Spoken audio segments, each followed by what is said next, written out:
자, 이제 오늘 이스라엘 7절기 중에서 중간 네 번째 절기 오순절입니다. 이 오순절은 이름이 많습니다.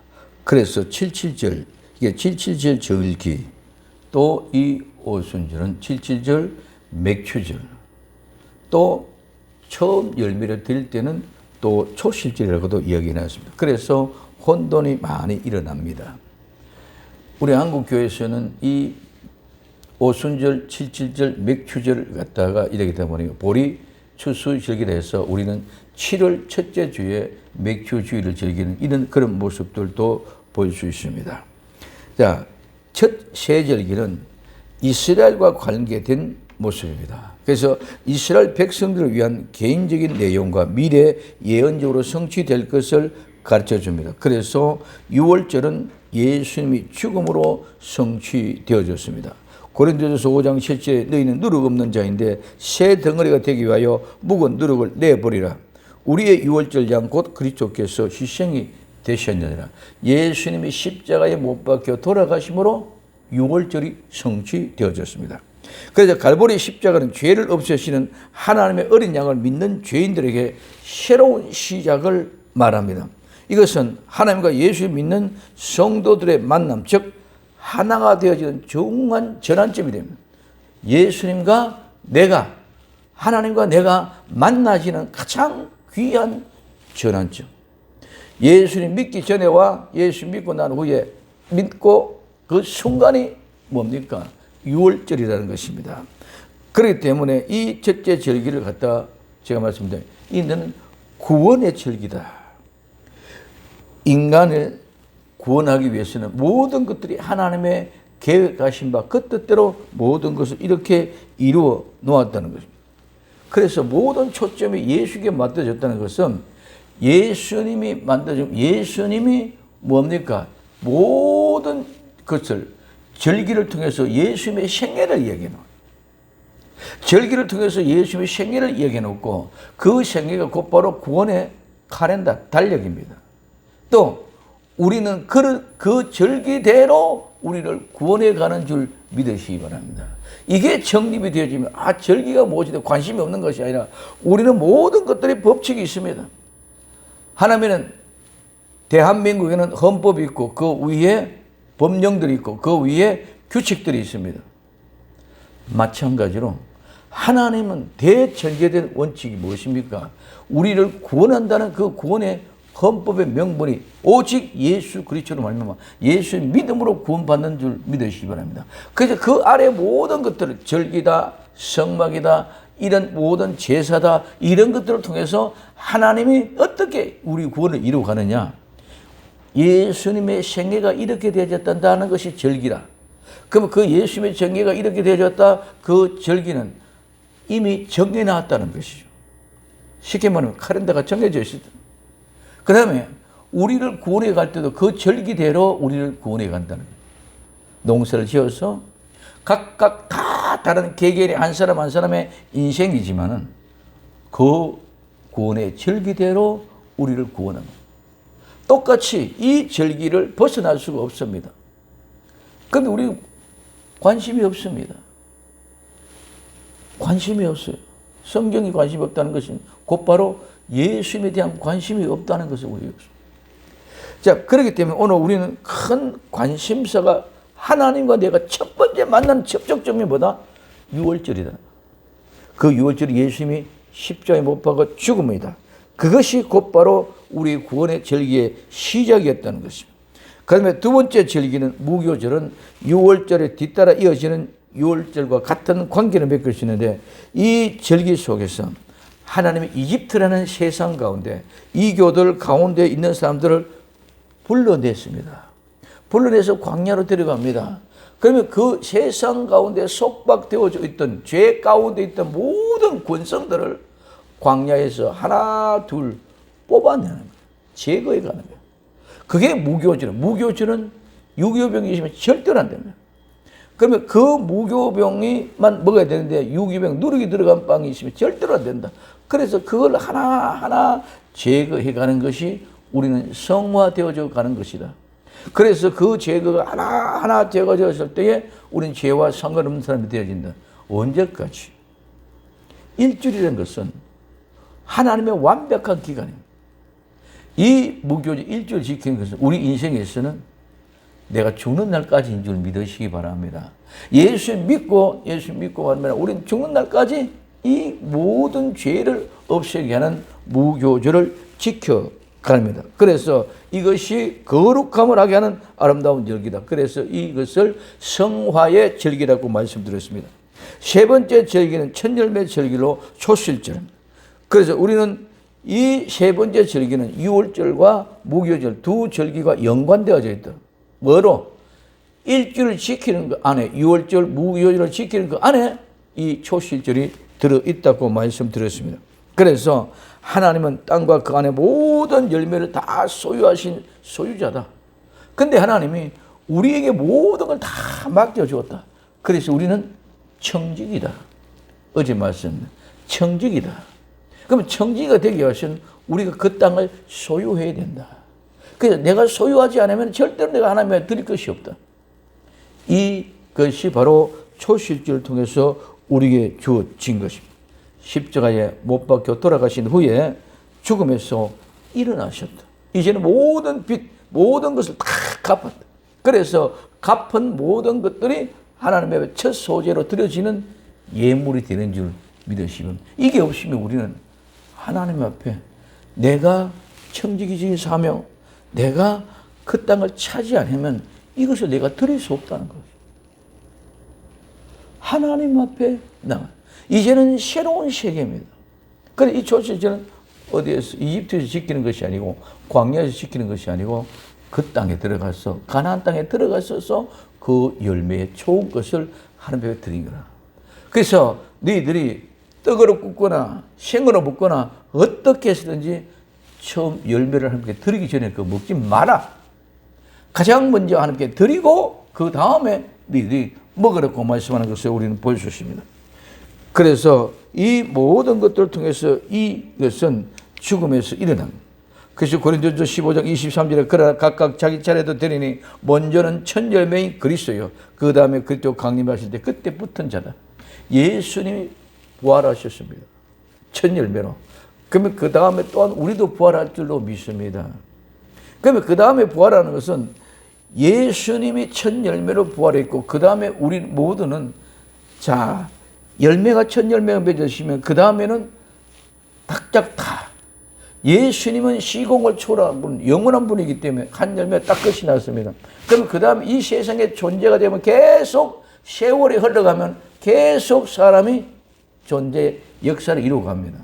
그럼 그때마다 우리는 예수님께 붙어져 있는 열매가 마지막에 재림할 때는 다 얘기하고 있지만은 지금은 한 사람 한 사람 통하여 내 한 사람이 또 첫 열매가 되어져서 복음을 전해서 또 다른 사람들이 첫 열매가 되어지고 이 열매가 계속 이어져 가는 줄 믿으시기 바랍니다.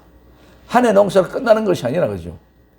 그래서 예수님이 한 해 농사가 끝나는 거예요. 하나님이 예수님이 첫 열매를 우리에게 표본을 보여줬고 그 다음부터는 계속 해마다 지형서를 지어가면서 열매를 수확해내는 것처럼 우리는 그렇게 한 열매 한 열매 첫 열매를 만들어내 가는 것이 바로 초실절의 모습이라고 여기있습니다. 그래서 오늘 다시 사신 예수님께서 우리를 부활로 보장하십니다. 그래서 예수님이 부활로 말미암아 예수께서 믿는 이스라엘 백성들과 믿는 이방인들, 이 모든 사람들에게 미래를 확실하게 보장해 주신다고 말씀드렸습니다. 그 미래의 안전한 보장한 것이 초실절을 통해서 이루어지는데, 그 다음에 이제는 그 7개 절기 중에 중간 절기인 오순절에 대해서 오늘 생각해 봅니다. 이 절기는 적어도 성경에서 7.7절의 절기 3번 이상 나옵니다. 7.7절이라는 명칭은 7안식일의 수요를 채우라고 기록된 레위기 23장 15절에 나오는데, 이 7번의 안식일, 즉 7안식일, 7안식일이면 7번의 안식일, 안식 7일입니다. 그러면 7일에 7번이니까 7, 7이 49, 49랑 7, 7이 49인데 7 안식일을 7번 지킨 그 다음 날이기 때문에 뭐다? 50일이에요. 그래서 그 50일은 오순절이에요. 오순절은 순이는 열이란 말입니다. 그래서 오순절은 50일째 되는 날 이런 말입니다. 이 말은 펜타코스테라고 말하는데 절기의 첫 열매 초실절로부터 50일째 되는 날에 지켰기 때문에 이는 우리는 오순절이라고 얘기하고 77절이라는 것은 7 안식일 다음 날 들어지기 때문에 오순절이다. 77절은 7 안식일이라 다음 날이다. 그래서 50일 됐기 때문에 오순절이다. 77절이는 7 안식일 다음에 77절이다. 이거 두 개. 자, 그래서 이런 좀 이따 나오단 말이야. 맥추절에 또 이야기했는데, 목추절에 가서는 이스라엘 백성이 밀만 제물로 빵을 드렸죠. 소제를 드립니다. 근데 보리는 드려지지 않습니다. 근데 이때는 밀과 보리를 같이 함께 밭에 난 소상을 다 드립니다. 그래서 보리도 같이 드렸다 해가지고 맥추절이라고 얘기합니다. 그 다음에 그때 그렇게 해서 처음 열매를 할 때 바친다고 할 때는 초실절. 그래서 오늘 앞에 어제 생각했던 그 초실절과는 다른 것은 어제 초실절 예수님 부활의 첫 번째 열매, 첫 열매를 얘기하지만은 오늘 여기서 절칠절의 초실절에 그런 것은 그 열매 중에 처음 바쳐지는 것을 가지고 뭐라 그랬다? 초실절, 초실의 열매라고 말씀드렸습니다. 자, 그래서 오늘 50일째 되는 날이 됐기 때문에 오순절이라고 얘기합니다. 그럼 이 오순절이 뭡니까? 오늘 사도행전 2장 오순절의 날이 이미 이름에 저희가 다 한 곳에 모였드립니다. 여기서 중요한 것은 오순절이 이미, 그럼 우리는 오순절이 이미, 그럼 이미 올라왔구나 이런 말인데 이 말은 정확하다. 이 말은 정확히란 말인데 완전히 채우다, 완성되다. 50일을 완전히 채웠다. 정확하게 50일이 완성되어졌다. 이런 의미입니다. 그래서 오순절이 이미 이런데 이 말은 정확하게 오순절이 숫자를 딱 채웠을 때에 성령님이 강림한 줄 믿으시기 바랍니다. 그게 이미 옛날에 오순절이 임했다. 그런 개념이 절대로 아니다는 것입니다. 자, 그렇기 때문에 이 가운데 정확히 충분히 다 완전하게 50일 채워. 성경은 그냥 대충 이런가 보다 그런 것이 아니고 모든 날짜 하나하나 시간 하나까지 정확하신 줄 믿으시기 바랍니다. 대충 얼렁뚱땅 뛰어가는 것 하나도 없습니다. 그래서 예수님이 십자가에 못 박혀 돌아가서 죽은 지 사흘 만에도 목금토 이렇게 대충 그런 게 아니라 24시간을 3일 똑바르게 얘기해 주고 있습니다. 요나가 3일 동안 물 속에 있었던 것처럼 똑같이. 그래서 우리는 성경은 너무너무 이렇게 철저하게 되어지는데 우리는 그냥 대충 믿고 간답니다. 그러면 그 속에서 하나님의 성령이 오시면 철저하게 그 대충이 아니라 성령님이 우리를 올바로 성경의 말씀 가운데로 진리로 인도해 주실 줄로 믿습니다. 이거는 성령이 인도하시지 아니면 절대로는 할 수가 없습니다. 자, 그래서 이 오순절에 관한 이야기 그대로 실제로 오순절 날에 성령님이 강림했어요. 오순절에 성령님이 강림하셨다. 그 증거는 지금 이제 오순절이라는 말이 신약에서 이 오순절 얘기했고, 그 다음에 77절 이 맥추절이 성경의 구약에 이야기한 대로 그대로 어디로 신약으로 완성되고 이루어진 줄 믿으시기를 바랍니다. 그럼 오늘 이것이 하나님의 큰 기점이 되어지는데 레위 23장 16절에 제7 안식일 이튿날까지 합 50일을 계수하여 새 소제를 여호와께 드리되, 예, 이날 새 소제로 하나님 앞에 드리라.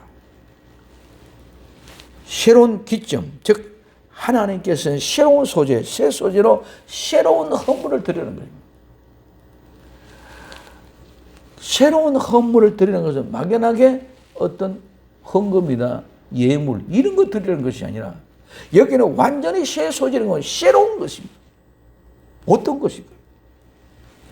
자, 50일 날 되어지기 전에 예수님은 십자가에 못 박혀 돌아가시고 6월절에 무교절에 무덤에 내려가시고 사흘 만에 부활하셨습니다. 사흘 만에 부활하시고 난 뒤에 40일 동안 이 땅에 계셨어요. 40일 동안 이 땅에 계시고 제자들에게 성천에 부활했다는 사실 입증에 증명해 주시고 성천 하늘로 올라가십니다. 하늘 올라가시고 열흘 만에, 이게 40일 되고 열흘 만에 오순절 되었잖아요. 40일 플러스 10일하면 오순절. 그 오순절에 누가 오셨다? 성령님 이 땅에 그대로 내려오셨다는 것입니다. 그래서 새 소재는 그분이 이 땅에 내려오셨으니까 새로운 뭔가가 들어집니다. 그 새로운 것이 무엇이냐? 오순절은 정말 예표와 실제인데, 예표는 무엇입니까? 오순절이 전에 777을 대했을 때 777에 떡 두 덩이를 구워가지고 흔들어서 드리는 거예요. 그게 실제가 예수님입니다.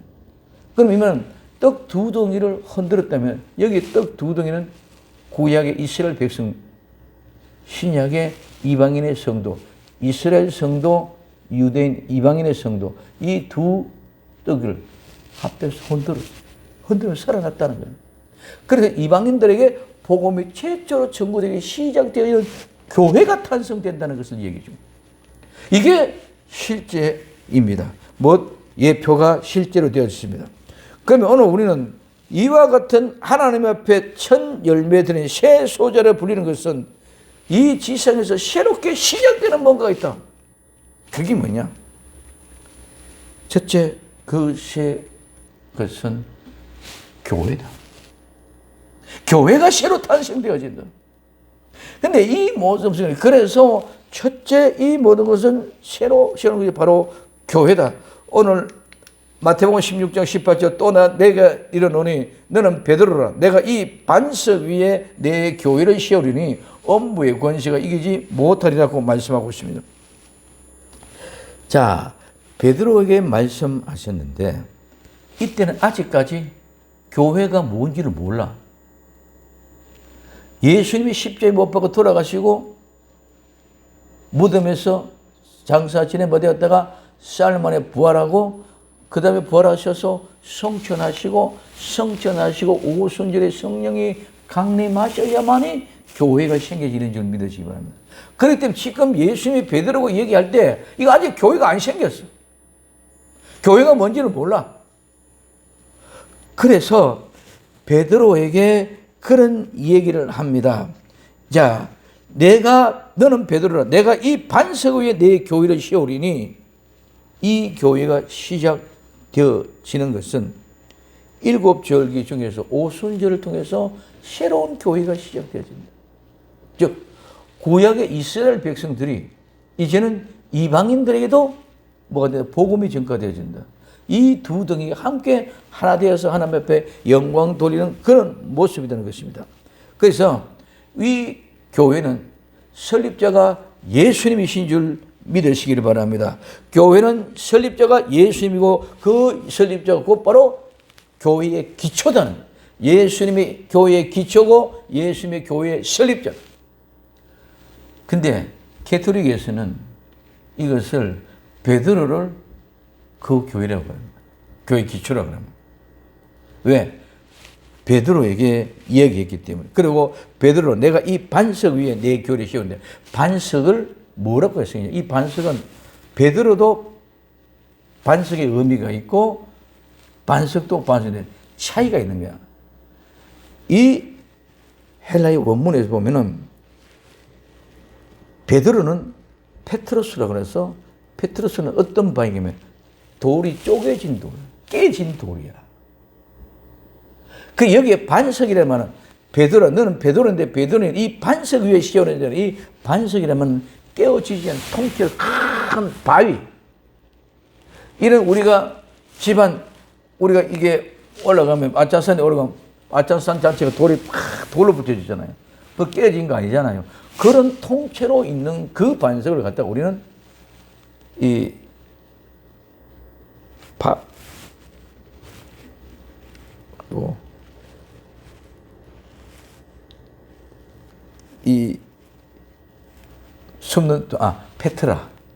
페트라는 말. 그래서 페트로스라는 말과 페트라는 말 완전히 달라요. 베드로라는 말과 반석이라는 말과 여기서 다르단 말이에요. 그래서 가톨릭에서는 베드로라는 그 말과 페트라, 그 반석이라 말고 똑같은 일을 해가지고 베드로 위에 교회를 세운다. 그래서 베드로 위에 교회를 세웠기 때문에 베드로의 교회의 기초가 되어진다는 거예요.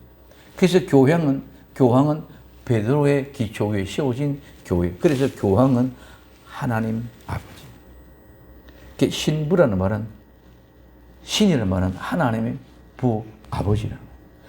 그러한 모습으로 이 가톨릭들은 이끌어냈습니다. 그래서 초대 교황은 누구다? 베드로라고 얘기하고 있습니다. 전혀 아닙니다. 그때 당시에는 가톨릭 생기지도 않았습니다. 초대교회 생활할 때는, 초대교회 시작 때는 약간 100년대.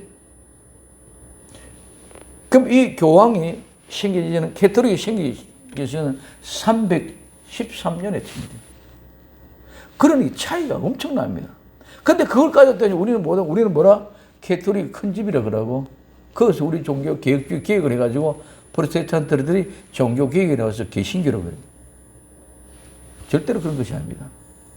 우리는 처음부터 예수 그리스도, 즉 반석 위에 세워진 교회, 페트라 위에 세워진 이런 교회인 줄 믿으시기 바랍니다. 그래서 절대로 쉽게 떨어져 나가지 않는, 움직일 수 없는 단단한 반석이요, 페트라스는 깨어진 돌이라는 그런 의미를 가지고 있습니다.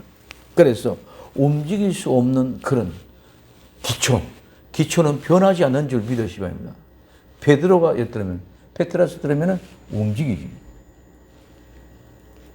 홍수가 나오고 파도가 치면 무너지지만 이 페트라 반석은 절대로 광풍이 불고 파도가 치려오고 홍수가 나도 절대로 움직이지 않는 것이 교회입니다.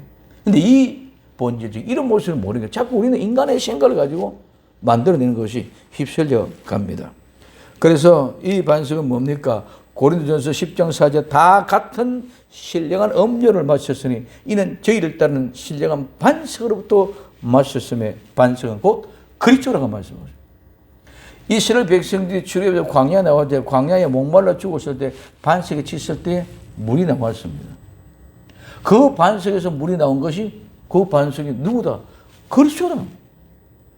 그 반석에서 쳐서 물이 나오는데 그 반석이 누구다? 예수 그리스도다. 예수님이다. 그럼 우리는 막연하게 돌을 반석을 쳐서 물을 마시는 게 아니라 그거를 누구를 쳤다? 예수님을 쳤다는 것이. 예수님이 십자가에 못 박아 돌아가서 그 물과 피를 다 흘린 그 물과 피가 나와 여러분들을 살린 줄 믿으십니다. 안 그랬으면 광야에서 사막에서 목말라 다 죽었어. 반석에서 물이 나오지 않으면 모두가 다 목말라 죽을 것입니다. 근데 그 가운데 반석을 쳐서 모세가 반석을 치니 물이 솟아 나왔습니다. 이 반석 위에 교회가 세워졌기 때문에 절대로 교회는 무너지지 않습니다. 사람이 이러쿵저러쿵 해서 무너지지 않습니다. 그런데 우리는 사람이 자기 생각으로 해가지고 반석이라 생각하고 있습니다. 반석은 예수 그리스도인 줄 믿으시기 바랍니다. 예수님이 세운 교회, 그 교회는 절대로 무너지지 않는다는 거죠. 그래서 그 반석이 누구인지 분명히 이야기한 것은 그 반석은 예수 그리스도입니다. 그래서 예수님이 교회를 설립하시고 교회의 기초가 된다는 거예요. 그래서 오늘 이 닦았던 것 외에 능히 다른 틀을 닦아둘 자가 없으니 이 틀은 곧 예수 그리스도라고 고린도전서 3장 11절에 얘기하고 있습니다. 두 번째, 교회가 형성된, 교회는 어떻게 형성됩니까? 오순절 중에 두 덩이 떡을 하나님 앞에 드린 것입니다. 왜 떡 두 덩이를 드렸나? 두 덩이는 교회 안에 있는 두 종류의 사람들, 즉 믿는 유대인과 믿는 이방인들, 믿는 유대인, 믿는 이방인들, 유대인이라고 다 아니라 이스라엘 백성이라고 다 아니야. 믿는 유대인, 이스라엘 백성, 이방인이라고 다 아니라 믿는 이방인들. 그래서 그 쉽게 말하면 구약과 신약이에요. 구약과 신약의 떡을 두 덩이를 흔들어서 드립니다. 흔들었다는 것은 살았다는 것을 말해주는 것이죠. 그래서 두 덩이 빵을 하나님 앞에 흔들어 드린 것이 바로 어떤 날이다? 오순절이다. 성령님의 오신 것을 얘기해 줍니다. 사도행전 2장에 성령이 강림하실 때에 거기 있는 모든 사람들이 급하고 강한 바람이 들어와서 그들을 진동시켰는 줄 믿으시기 바랍니다. 흔들어 놓았어. 움직였어. 급하고 강한 바람 같은 것이. 이게 지금 이제 오순절 77절에 빵 두 덩어리를 흔들어. 오순절에 성령의 강림하실 때 이때는 이방인, 유대인 다인 줄 믿으시기 바랍니다. 14개 지역에서 사람들이 몰려왔어. 이전까지는 어때?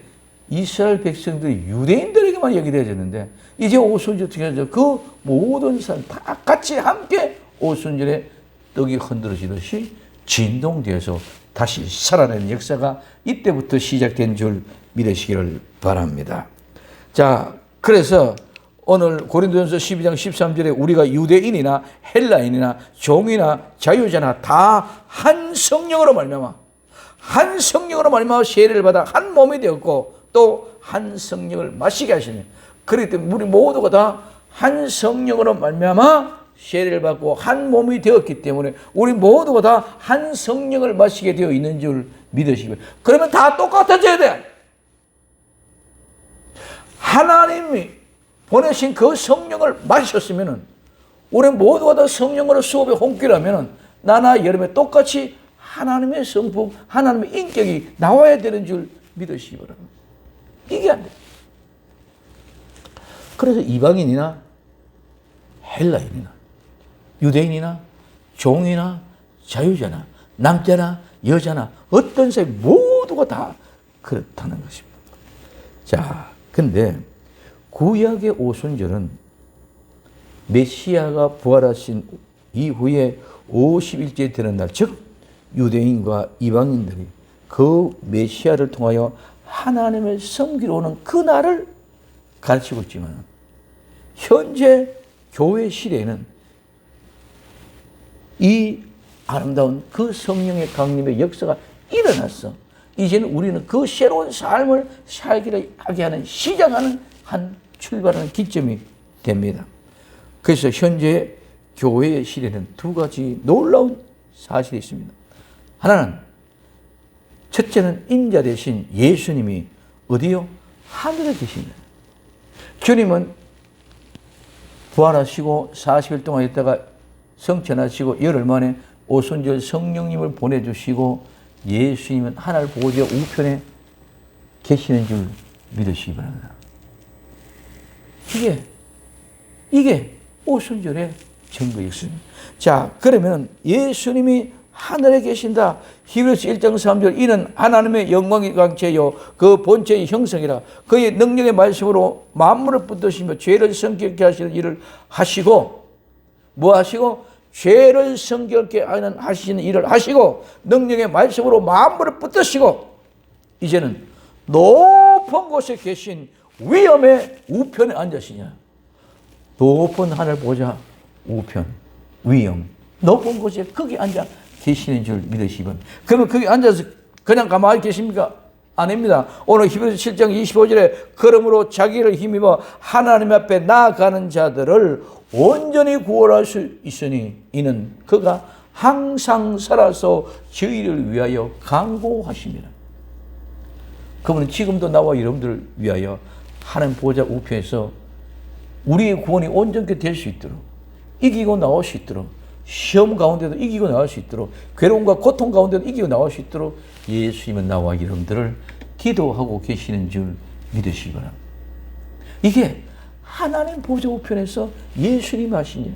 그 예수님이 하나님 보좌 우편에 올라가서 성취하셔서 거기 앉아 계십니다. 자, 그래서 예수님은 하나님 보좌 우편에 앉아 계시고, 그 다음에 또 다른 하나는 성도들을 통해서 거룩한 은혜의 사역을 계속 시작하기 위해서 예수님이 누구를? 성령님을 보내주셔서, 성령님을 보내주셔서 그 성령님이 우리와 함께하는 줄 믿으시기 바랍니다. 그 성령님이 나와 여러분들 안에 들어오셔서 하나가 되어 있는 줄 믿으십니다. 그래서 하늘 보좌 우편에 계신 예수님과 그 예수님 보내주시는 성령님, 내 안에 있는 나와 예수님이 하나 될 수 있도록 하나님이 묶어주시는 줄 믿으시면, 이게 엄청난 하나님이 어떻게 하나님이 이 땅에 내려오셔서 우리와 같이 죄인과 같이 똑같은 그런 모습으로 삶을 사시고 마지막에 못 박혀 죽으시면서 부활하고 성천하셔서 아직까지도 그냥 잊어버리지 않고 보좌 우편에서 나와 여러분들이 혹시나 잘못될까봐 구원받지 못하는 길로 갈까봐 조마조마하면서 기도하고 계시는 거예요. 그러고 그거로 끝나는 것이 아니라 그래서 그것도 못 믿으시니까 오순절에 성령님을 보내주셔서 그 성령님이 우리 안에 우리와 함께가 아니라 우리 안에 계셔서 벗어나지 못하도록 통제하시기 위해서 하나님 예수의 마음과 성령이 하나 되는 것이 오순절. 어마어마. 그냥 막연하게 오순절 성령 주마다 그것이 아니에요. 자, 그래서 첫 번째, 우리는 성령님이 오셨습니다. 이 성령님은 죄인이 예수님 믿는 순간 그 성령님이 함께하는 줄 믿으시기 바랍니다. 예수님이 내가 믿는다고 고백되어지는 그 순간에 성령님이 아니거나 할 수 없는 일이거든요. 그래서 구약의 성도들은 그냥 이스라엘 백성들이기 때문에 전부 다 택한 그 한 나라였어요. 그때 신약은 거기지 않았잖아요.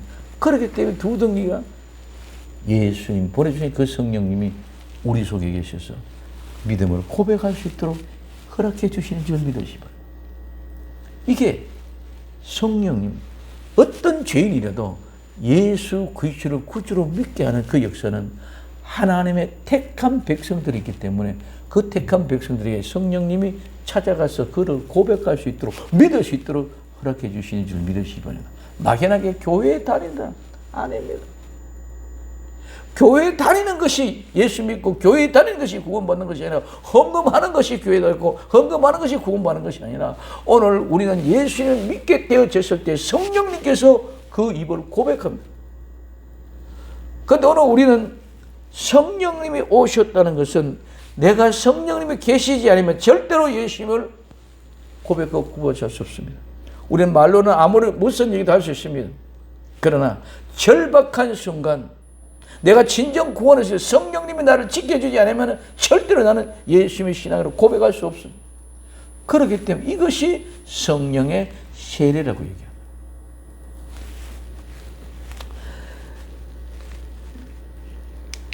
그래서 로마서 8장 9절에 만일 너희 속에 하나님의 영이 거하시면 너희가 육신에 있지 않고 영에 있나니 누구든지 그리스도의 영이 없으면 그리스도의 사람이 아니라 즉 그리스도의 영은 성령님이신 줄 믿으시기 바랍니다. 성령이 없으면 너희는 그리스도의 사람이 아니다.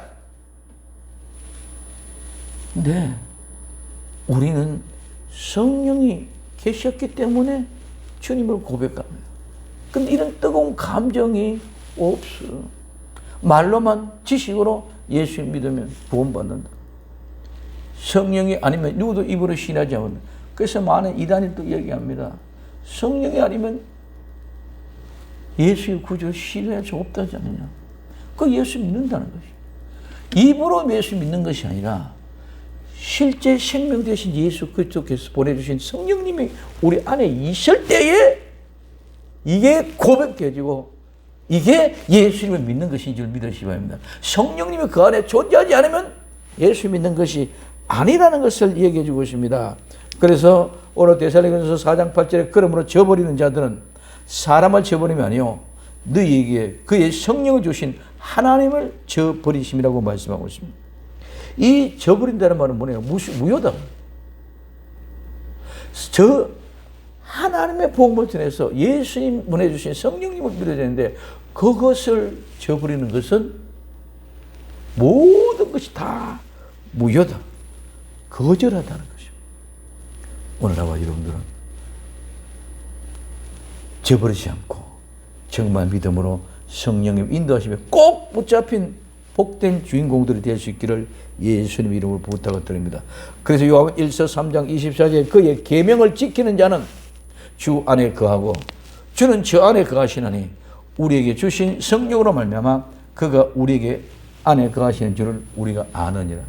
자, 우리는 예수 믿습니다 하는 것만이 아니라 예수님 믿으면 반드시 하나님 말씀을 지켜야 되는 줄 믿으시기 바랍니다.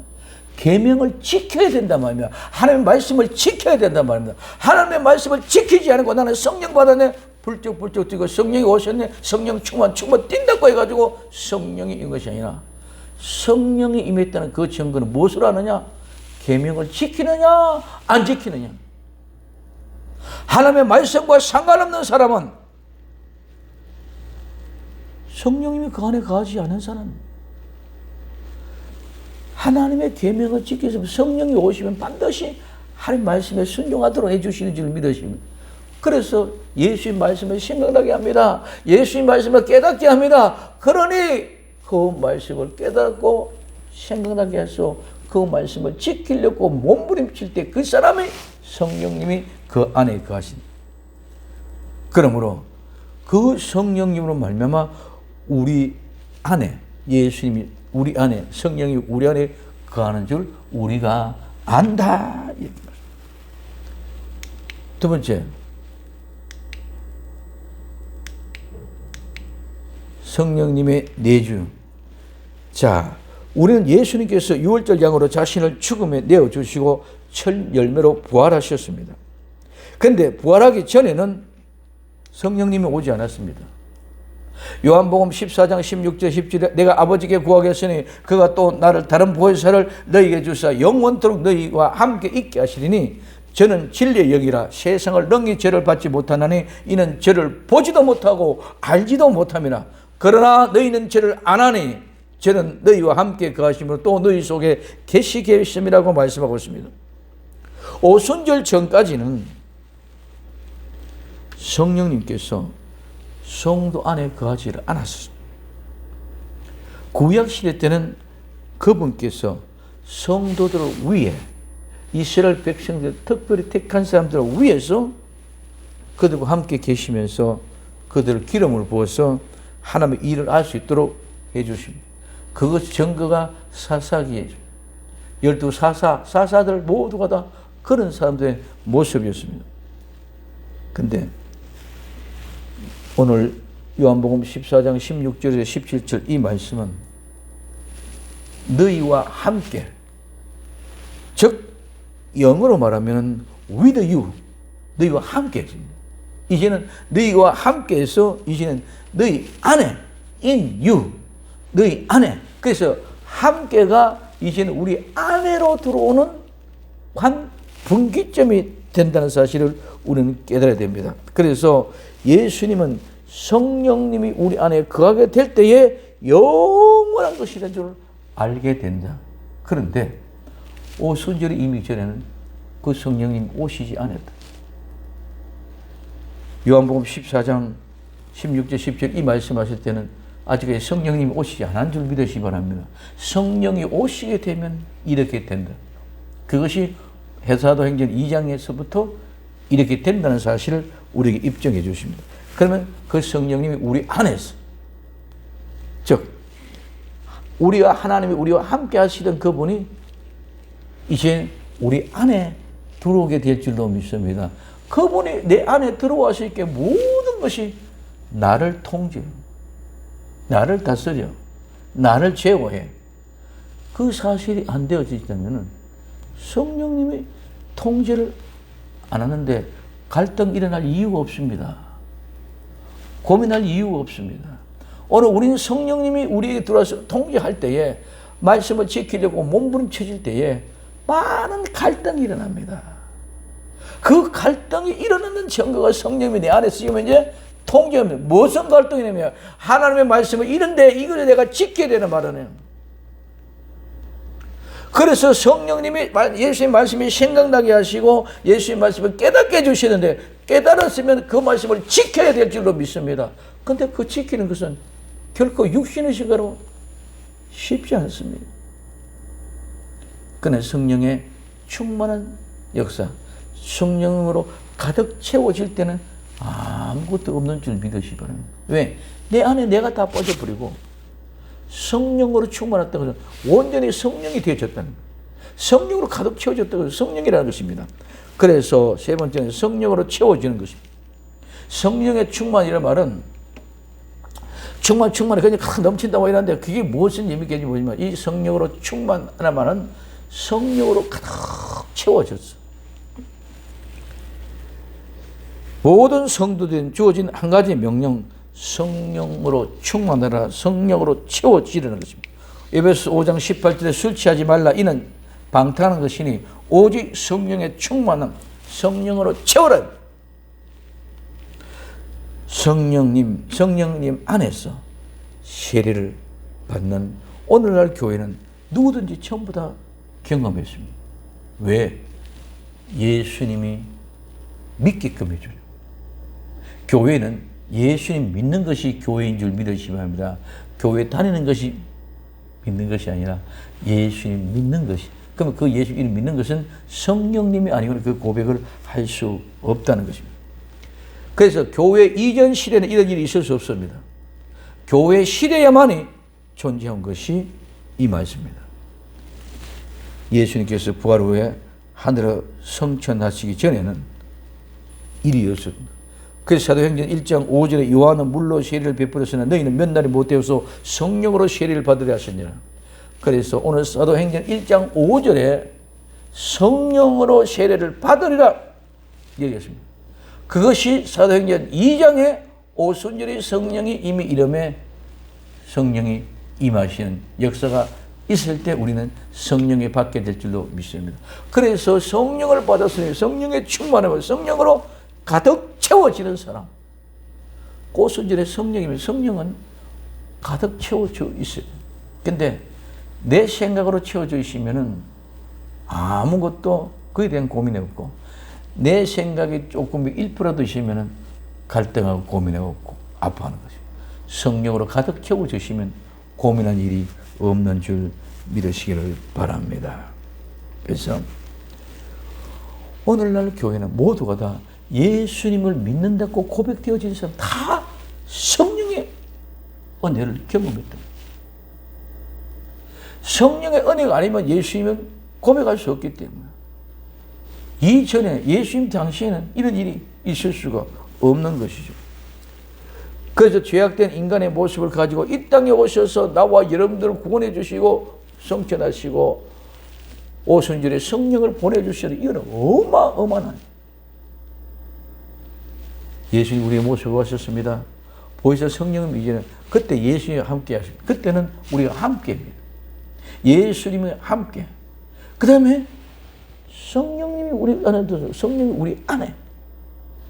그래서 구약에서는 영어는 포아스, 신약에는 위드어스, 오늘날 우리는 인하스, 우리 안에, 우리와 함께 구약인 우리를 위하여, 이스라엘 백성들을 위하여, 예수님 당신은 우리를 와 함께, 신약 오늘 우리 시대는 인하스, 우리 안에. 자, 이와 같은 아름다운 은혜가 넘치는 나와 여러분들이 되어지기를 예수님의 이름으로 부탁을 드립니다. 그럼에도 불구하고 하나님 아들과 하나님의 영, 즉 예수님과 성령을 이 땅에 보내주셔서 우리를 구원하시고 영원히 우리를 하나님 것으로 인정했다는 사실이 믿어지면 아멘 하시길 바랍니다. 여러분, 지금도 주님은 나와 여러분들이 혹여나 잘못될까 봐 하나님 보호자 우편에서 기도하시고 성령님 보내주셔서 우리를 친히 가르쳐 주시고 인도하시고 그것이 그분의 아들 예수 그리스도 그분의 영 성령님을 보내주셔서 같이 보존. 그래서 성령으로 인도주셔서 하나님의 소유권으로 하나님의 소유자로 삼아 주신 것입니다. 얼마나 하나님의 은혜가 무지무지한지 그 사실을 한다면 조그만 어떤 것에 흔들릴 수가 없습니다. 도덕적으로 윤리적으로 어떤 이런 것을 가지고 가치나 판단할 수 없습니다. 어마어마한 무한한 그 하나님의 은혜 사랑입니다. 그래서 오순절은 두 덩어리 떡, 두 빵, 누름과 함께 구워졌습니다. 오늘 우리가 유대인이나 헬라이나 종이나 자유나 다 한 성령, 성령의 세례를 받아 한나들 되고 한 몸 되고 다 한 성령을 마시게 했으냐. 한 성령을 다 마시게 우리는 성령으로 채워진 줄로 믿습니다. 이게 성령으로 채워진 것이 성령으로 충만. 성령으로 충만, 뜨겁게 북새치는 그것만이 성령 충만이 아니라 오늘 우리 속에서 호흡하고 숨 쉬는 것. 하나님이 내 안에 들어오시죠. 이 아름다운 은혜가 나와 여러분들에게 넘쳐지기를 예수님의 이름으로 부탁을 드립니다.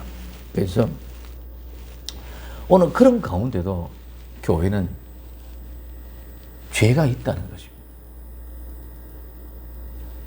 왜?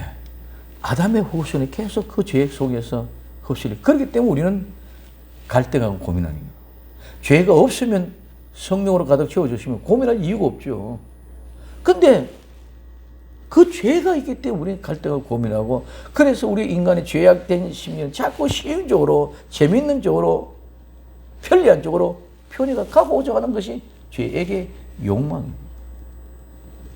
우리 이 세상에 살아가면 모든 것들은 다 똑같습니다. 좀 많고 좀 부족한 거 차이는 뭡니까? 돈이 많다, 부자다. 조금 편리하고 조금 불편하다는 거. 근데 우리는 조금 천리하는데 조금 참 집중해요.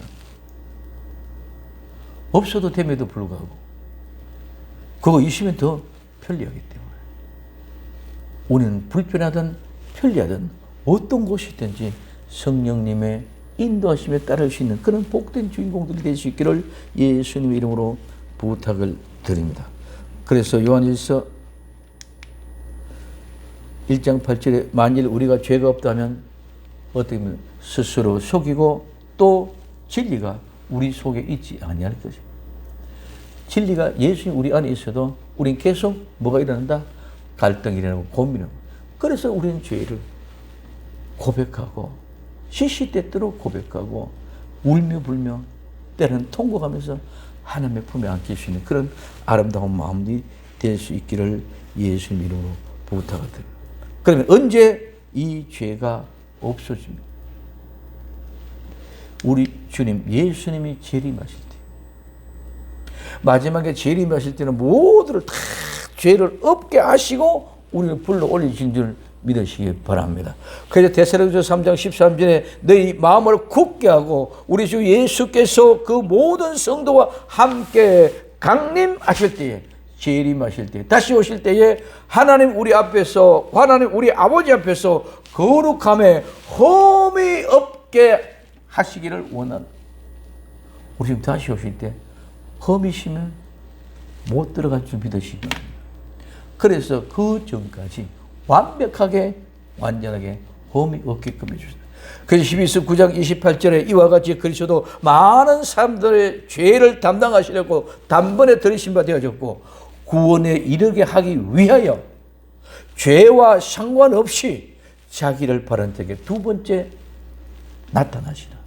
예수님의 재림은 두 번째 나타나셔서는 죄와 상관없는 사람, 구원에 이르게 하기 위하여 죄와 상관없이 오직 예수님만 바라는 사람들을 위하여 주님이 다시 오실 줄 믿으시면 그때는 완벽한 죄가 없어요. 그때는 근심, 걱정, 염려도 없고 마치 우린 예수 믿고 죽으면 부활해서 천국 가서 누리는 그런 기쁨이 우리에게 넘쳐나게 될 줄로 믿습니다. 자, 지나간 2000년에 이 교회의 시대만큼 복음을 들어본 적이 없습니다. 복음의 문은 지금도 세계에 활짝 열려 있습니다. 전 세계에 복음을 전하는 것이 지금 우리 시대의 사명이고 책임입니다.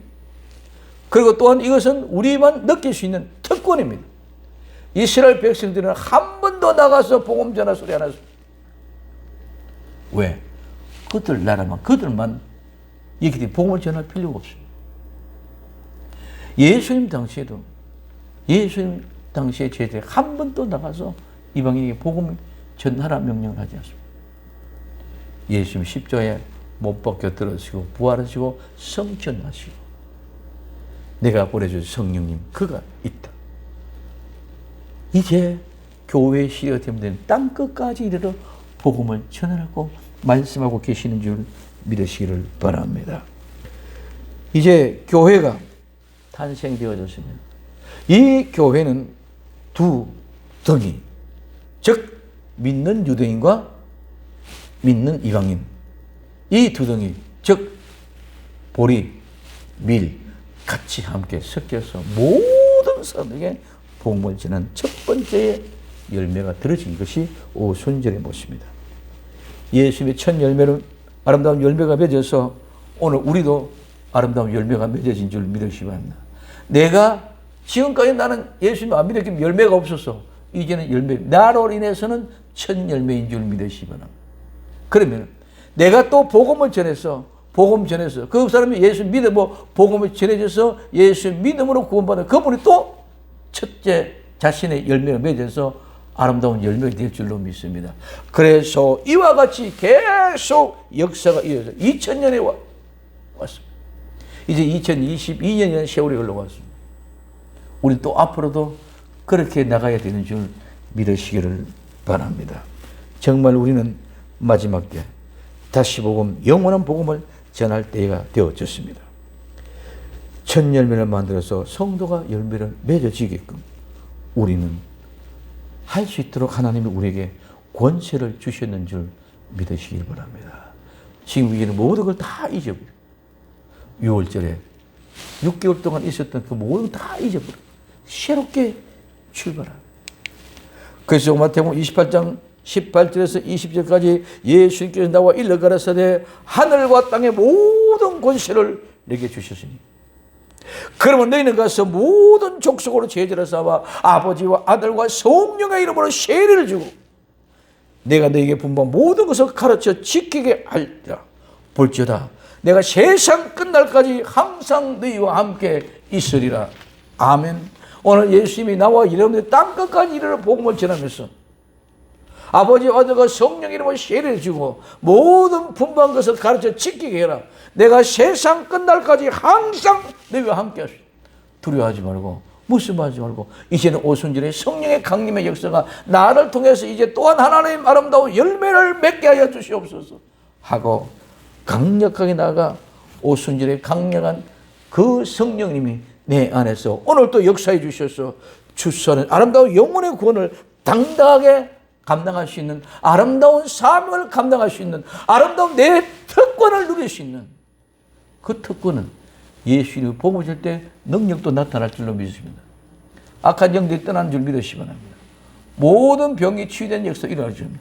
이런 특권도 누리고 이 사명을 내가 감당할 때에 하나님의 큰 은혜로 인도해 주실 줄로 믿습니다. 성의 마지막 날 하나님의 놀라운 역사가 성령의 강림하심으로 내 안에 계신 그분이 하나님의 일을 할 수 있는 나를 통로로 사용하여 주옵소서 하고 승리할 수 있는 복된 역사의 주인공들이 다 될 수 있기를 예수님의 이름으로 부탁을 드립니다. 기도합니다.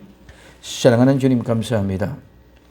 오순절 성령의 강림의 약속 우리에게 이루어졌으니 이제 그 성령님의 인도하심에 따라 하나님 나라의 거룩한 생명의 말씀이 바로 증거되어 줄 수 있도록 은혜와 능력과 권능을 더하여 주옵소서. 마지막 날 주의 성령이 우리의 심령을 온통 뜨겁게 달궈 주시고 주님의 사랑이 불붙듯이 일어나게 하옵소서. 다시 오실 예수님의 이름으로 기도드리옵나이다. 아멘.